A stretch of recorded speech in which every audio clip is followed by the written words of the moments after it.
This interview is with Dr. Amanda Wilson. Now, Dr. Amanda Wilson was an orthodontist for about 10 years, and then she's doing amazing stuff now. She's doing revolutionary things. She is the owner of StraightSmile Solutions. For those of you guys who don't know what StraightSmile Solutions is, it's a orthodontic consulting services for dentists and their teams. It's the first online portal to provide doctor-to-doctor orthodontic consulting solutions. It's a revolutionary thing, guys. It's amazing. It's literally knowledge at your fingertips. You can access an orthodontics expert at the click of a button. So StraightSmile Solutions offers coaching through the internet, through the mode of communication that works best for you. And what I like is, you know how a lot of us, I say us, but a lot of, dentists, especially general dentists, cosmetic dentists, we're looking to increase production, right? We're looking to do more instead of drill and fill, right? Some of us. This is what you want to get them. Because, if you want to increase more ortho cases, more Invisalign cases, things like that, that's exactly what Dr. Wilson does for you. She helps you do that. She helps you increase more ortho cases. Even if you already have a specific orthodontist you refer all your cases to, keep them, but you can still increase more cases for yourself, for your practice. You can increase more Invisalign cases. She also helps with career placement and helps with ClinCheck and so much more. So guys, this episode, what we specifically talk about is how to increase more ortho cases, Invisalign cases in your dental practice, how you can use that to market to attract new patients as well. So with that being said and done, I want you guys to really tune into this, listen, heed this information. That way you guys can use it this week or whenever you can to start talking to your patients and getting them to start doing ortho. Because to be honest with you, if you're a cosmetic dentist, this is very, very important. This is going to be a very, very important episode for you to listen to, especially so you can start increasing more Invisalign cases as well. So guys, I'm not going to talk anymore. With that being said and done, we're going to listen to Dr. Wilson on her past, present, and future and what she's got going on today. Sure. Thanks, Michael. I'm glad to have an opportunity to share this story. So I'll kind of give you the 2-minute version as fast as I can. So I'm originally from the San Francisco Bay Area. I graduated from UCSF, University of California, San Francisco in 2001. From there, went on, decided I wanted to be cold, so I moved to Connecticut. From there, I went on to the University of Connecticut Health Science Center and received my MDS and my orthodontic certificate. After that, my husband and I decided to move to San Francisco. We opened up some practices there. He's a general dentist as well. Loved it. And then if any of you all were from, the San Francisco Bay Area, a lot of things happened in dentistry a couple decades ago. So at least from the orthodontic standpoint, Invisalign launched back in the late 90s, early 2000s. It was amazing, and orthodontics was booming back then, but things started changing, and I kind of decided I needed to change with it. A lot more orthodontists are graduating. There's a lot newer orthodontic programs out there, and the amount of competition went up. At the same time, a lot more general dentists, I don't know if you know the facts and figures, but the latest stats I heard is that over 50% of the orthodontic cases in this country are being done by general dentists now. And that has shot up from the last 2 decades from 10%. So, the systems are getting easier. So more general dentists are trying it out, It's good and bad, but I realized there was a lot more competition, and I started helping out a lot of general dentists in my community. The idea was just to give them good outcomes. I know their competition, but I really wanted to collaborate with them. So this kind of collaboration turned into a passion, and I ended up transforming my career from clinical into more of a coaching system. So I launched my own orthodontic coaching system called StraightSmile Solutions, and that's pretty much the story. Cool. How long has StraightSmiles been out for? Yeah, StraightSmile Solutions officially launched. Actually, we're almost at the 1-year anniversary. That's actually on my birthday, which is August 19th. So excited. Yay. We're almost at 1. Happy birthday, StraightSmile Solutions. But I've actually been doing this, just not in a branded fashion, for 4 years.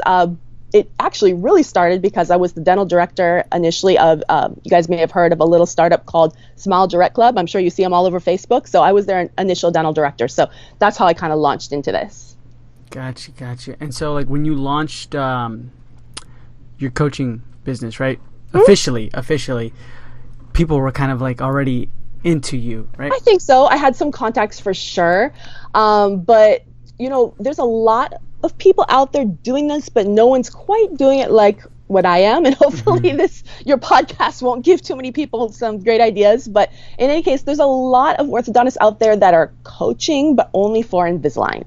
There's really no one out there, who's coaching and open-minded to any type of indirect bonding system, any type of aligner system. And if you're not aware, there are so many systems out there right now. It's hard to know what's best for your practice and your team. Yeah, you're right. It is hard. Everybody's different, right? Like every dental practice is different too. Yeah, I'm not biased to anyone, so I'm really just open-minded to what's best for you, and I know what's out there in the market. And the idea is for me to find something that's going to save you money, and fit for your patients and your own practice philosophy. Yeah. Do you ever miss San Francisco? Oh, I'm out there all the time. So yeah, definitely. It's fantastic. I know you guys are based in LA. So, but right now, actually, my home base is in Honolulu, Hawaii. So I think it's a little better. So, yeah, actually right now it's beautiful weather. So, 80 degrees all year round. Jeez. But, but I do a lot of traveling. So that's part of the fun. Yeah. Like San Francisco to me would be the ideal place to live. But I know it's like really expensive to live over there. But I love it. I love it over there. And I've never been to Honolulu. And I think that's part of what drew me to coaching, is that you're able to go all around the world, speak, lecture, coach, and you're not just kind of stuck in one little box. I think I felt really boxed up in a practice, and having the flexibility to meet new people and to get out of that office, I think is fantastic. But, it's not for everybody, so. No, yeah, I completely understand. And so let's get into helping out some dentists today. What is one technique, tactic, strategy, or procedure that you have used or seen increase dental practices' profits? Oh, well, definitely. Of course, my whole foundation is helping to bring orthodontics to other dental professionals besides orthodontists. And I know it seems counterintuitive that an orthodontist is coaching other dentists to use their services. But hey, I mean, look at all the specialties out there, whether it's endo or perio or surgery. You can't say that general dentists aren't pulling teeth. You can't say that general dentists aren't doing endo. You can't say general dentists aren't placing implants, because they are. The idea is to do it at a standard of care, at a level of care that's equal or above the specialists in your community. And a lot of GPs have a hard time getting that foundation. Ortho is not something they've learned in school. So they're interested in it and they like it from a cosmetic standpoint. They may not want to do orthodontic surgery cases, but the idea is to help them find the right cases for them and help them get from getting stuck, or if they do get stuck, help them get unstuck, and really do some awesome outcomes and make it fun and profitable for their practice. Yeah, so as far as having like a specific orthodontist, right? Say, do you think that's a good idea if there's a general dentist like on street A, right? And then there's on the corner of street B, which is probably like 2 minutes away, is a orthodontist that's like pretty popular, right? Do you think they should partner up, or do you think it's better for like the general dentist who is interested in doing more, maybe like Invisalign cases, or maybe more, you know what I mean, like just orthodontistry stuff? Do you think they should learn it and do it themselves? What do you think is like, what would you recommend? It's your own comfort level and what you're interested in. Some people are really interested in it and they want to go full force. Some people just want to do the super easy cases. So it's really customized to you. But I tell my ortho friends this, and a lot of orthodontists get it and a lot don't, that ultimately by embracing this kind of technology, this kind of systems, coaching general dentists, coaching pediatric dentists to do ortho, you're actually increasing your starts, the orthodontist, because my experience shows me, and I've done this enough times, that the GPs and the pediatric dentists who have a orthodontic coach actually refer more cases to the orthodontist on their corner. Now, they may be harder cases, but hey, you can charge whatever you want.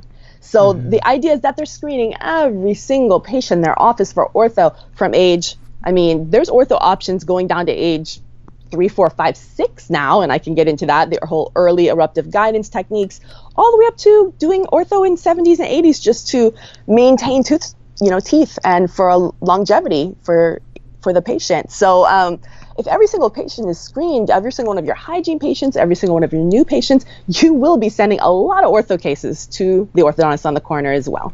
How can you screen every single patient? Like, first of all, can you tell us how can you screen every single new patient? And then can you tell us how you can screen maybe that patient who's been your loyal patient for like 10 years and you know they have like not messed up, but like, misaligned teeth. And then you're like, maybe I should just present this now. You know what I mean? Because they're hearing the episode. Absolutely. And I think sometimes it's a little bit of an initial stumble for the doctor because all of a sudden they're doing something different, right? And they want to introduce it to their staff and their hygienist, and they're rolling their eyes going, oh no, this is something new we have to learn.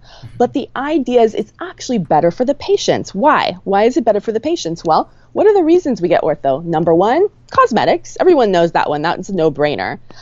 You make your teeth pretty.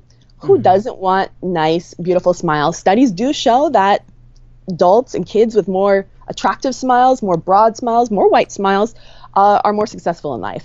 That is a fact, and you can read all the studies on that. And if you'd like to see them, email me and I'll send them to you. But beyond that, cosmetics, we have function. So, and Invisalign does a fantastic job in educating dentists about function. They really just hit the nail on the head with this.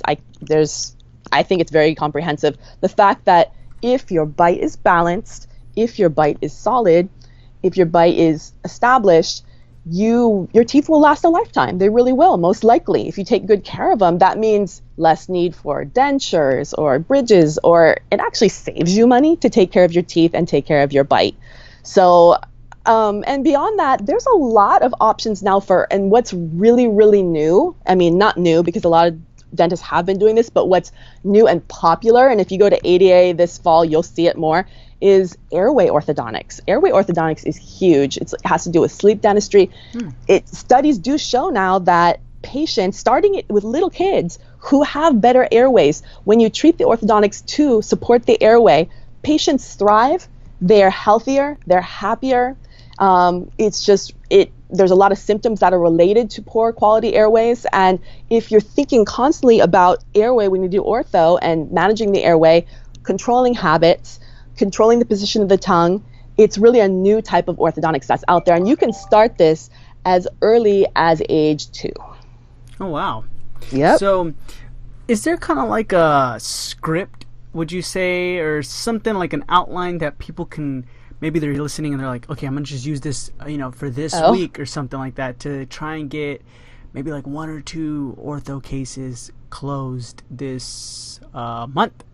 Is there something like that? I mean, I think there's no one-size-fits-all approach, the template that's out there, but certainly I do offer every single general dentist in North America basically an optional complimentary coaching system. So I do encourage you to go to my website, click to schedule the coaching call, and we'll just chat for 10 or 15 minutes. I have doctors every day that call me, and I give away complimentary advice on how to do this. So, but if I had to do a one-size-fits-all approach, it would be look at every single patient of yours as an individual. What are their needs? Get to know them.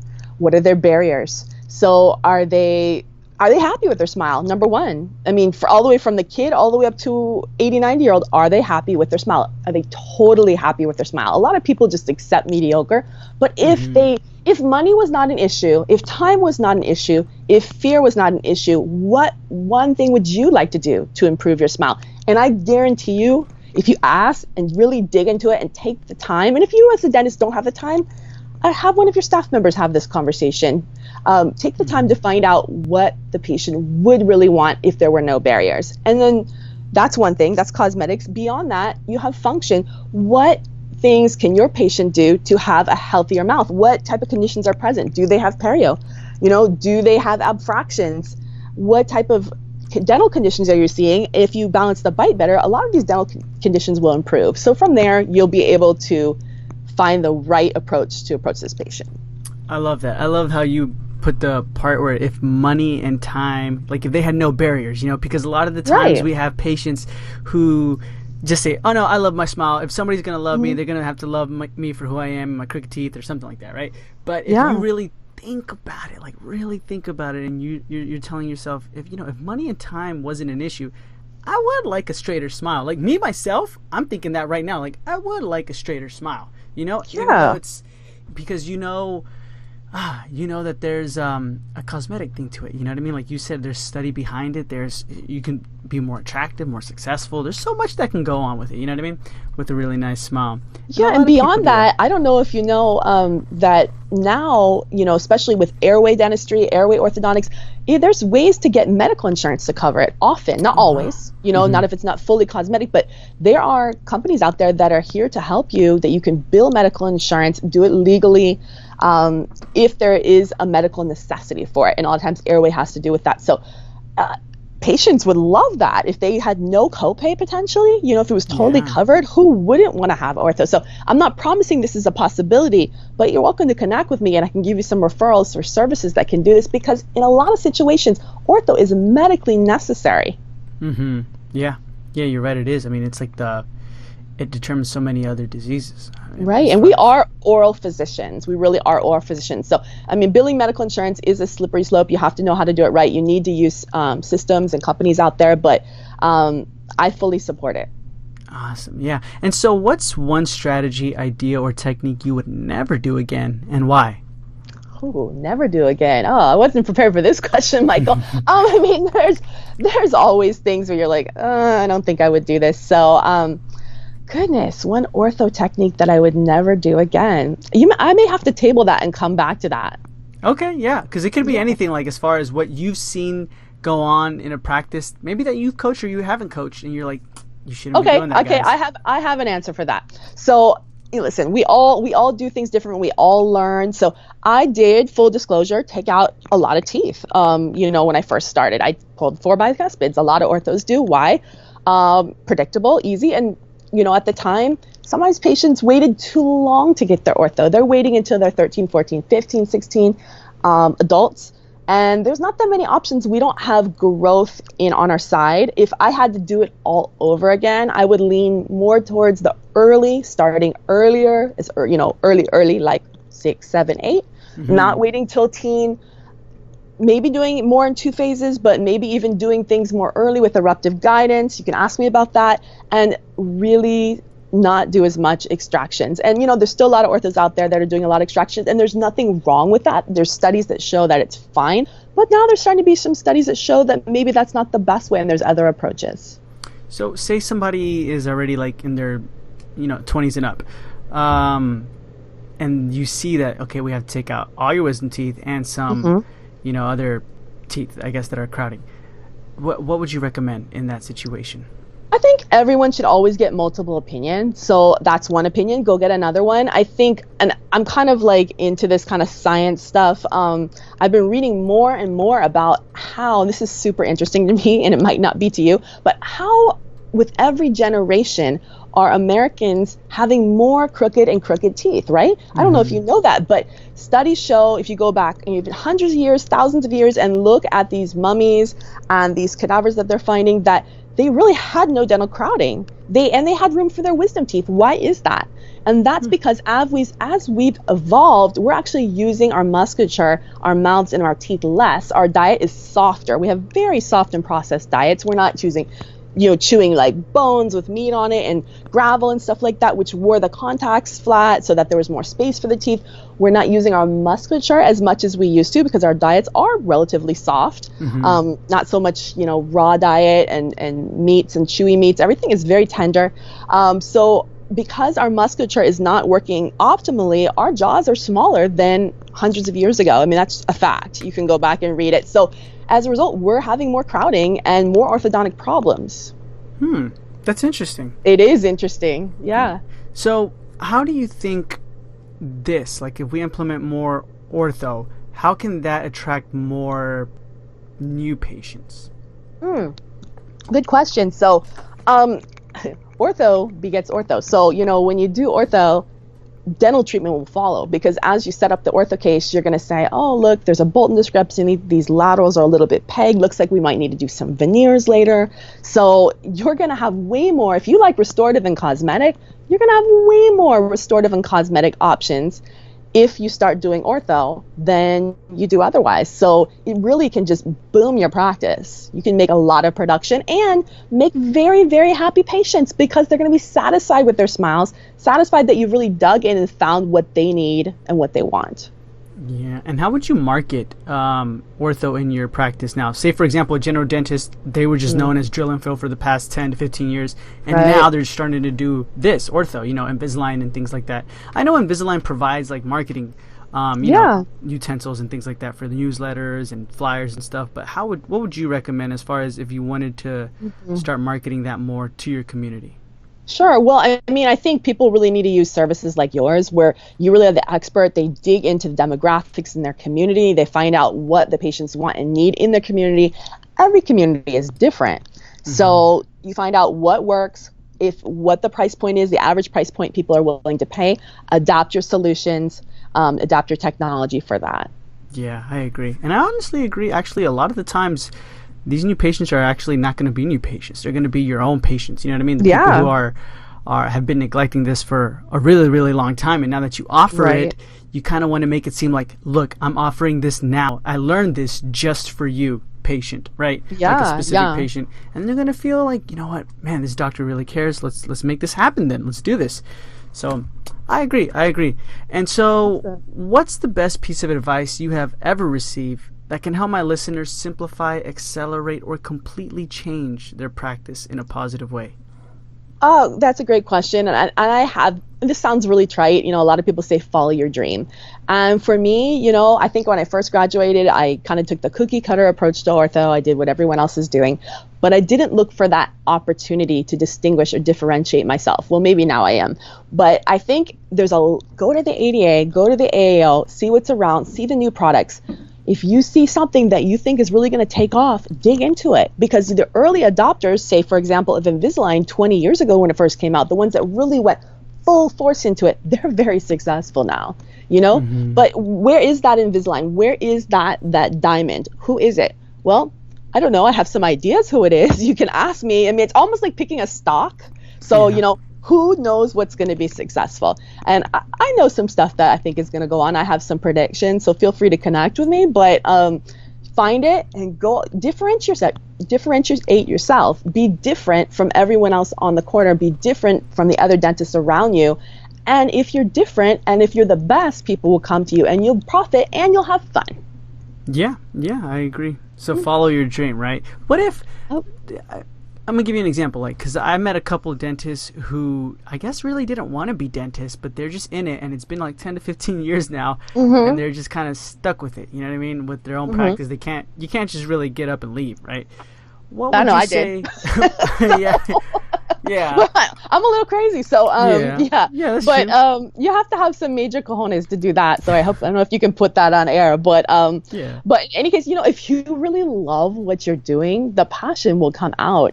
And people will see it. So, but yeah, I mean, there's so many different ways you can practice. Find what you like. If you really like kids, we'll do a lot of stuff having to do with kids. If you really like cosmetic, then lean towards that. What do you like to do? So how long were you doing ortho before? How long did you own your own thing before you started doing this? Yeah, I did it about 10 years. So, and that was plenty of time. I loved it.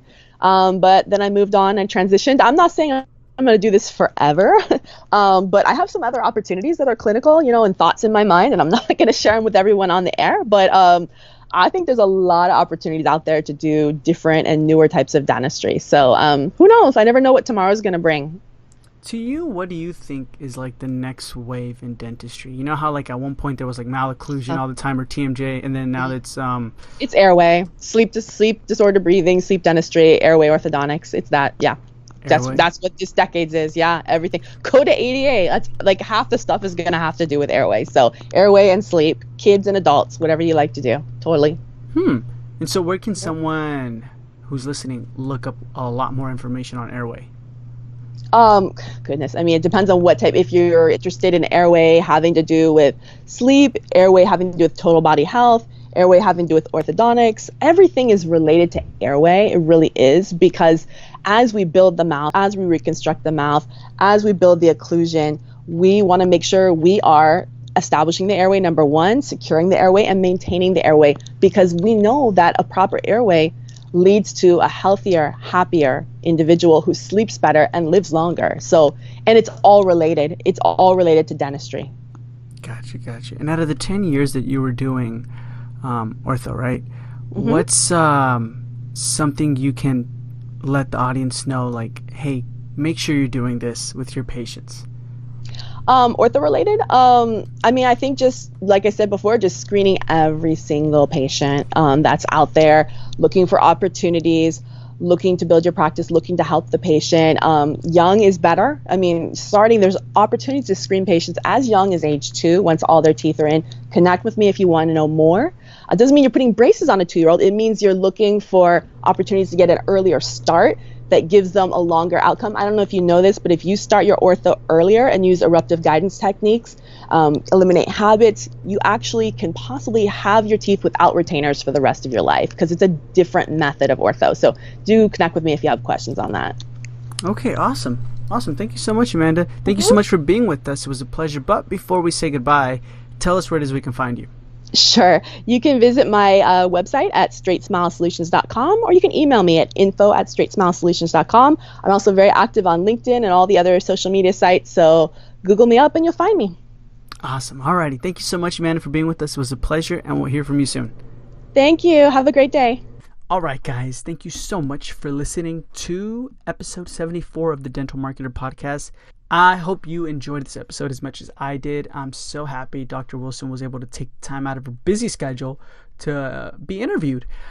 I'm going to be doing more research on this airway thing, because honestly, if it's really the next wave in dentistry, we all want to jump on it, right? So there has to be something coming up, right? The next wave in dentistry. And I'm going to do research on it, and I'm going to see and try and get my hands into it as well. Guys, I hope you took as much information as possible. Go back and re-listen to this. Listen to this with your, actually, you know what I was thinking? Listen to this with your dental assistant or maybe your hygienist. That way they can also talk to your patients this way. You know what I mean? Like, in a sense, when we were talking about if there's any scripts, there's obviously not a specific script, but there's ways that you can start talking to your patients so you can have them accept more ortho, right? Have them, I mean, everybody wants a perfect smile, even if they don't know it yet. You can bring it up, right? Once you hear something, you can't unhear it, or once you see something, you can't unsee it. So maybe we can figure that out when we're treatment coordinating, or when the hygienist is talking to the patient and say, you know what, I noticed in your smile survey, maybe have a smile survey, say you said you wanted maybe straighter teeth, or you want to fix that chipped tooth, or you want whiter teeth, or something, right? And then just kind of bring that up, maybe emotionally, kind of talk to them, you know, ask them that question. If money and time weren't a concern, when would you like to start this? What would you like to start? And things like that. Figure out how to put that into maybe like a patient survey, or figure out how to word that, and then boom, you can start seeing more case acceptance, more ortho in your practice, and also everything else that Dr. Wilson mentioned as well. So guys, do that. As always, don't forget about my ground marketing coaching. If you want to attract new patients immediately, then go ahead and book a free 15-minute consultation. We can talk about it. We can see how we can make that happen. If you don't know what ground marketing is, go on the dentalmarketer.site. Look at all the information. It's pretty much attracting new patients immediately in real time, getting their name and number and everything on paper. And so yeah, that's what I do. I coach your employee how to do that. With that being said, guys, don't forget to follow me on Instagram and Facebook under The Dental Marketer, and I'll talk to you guys soon.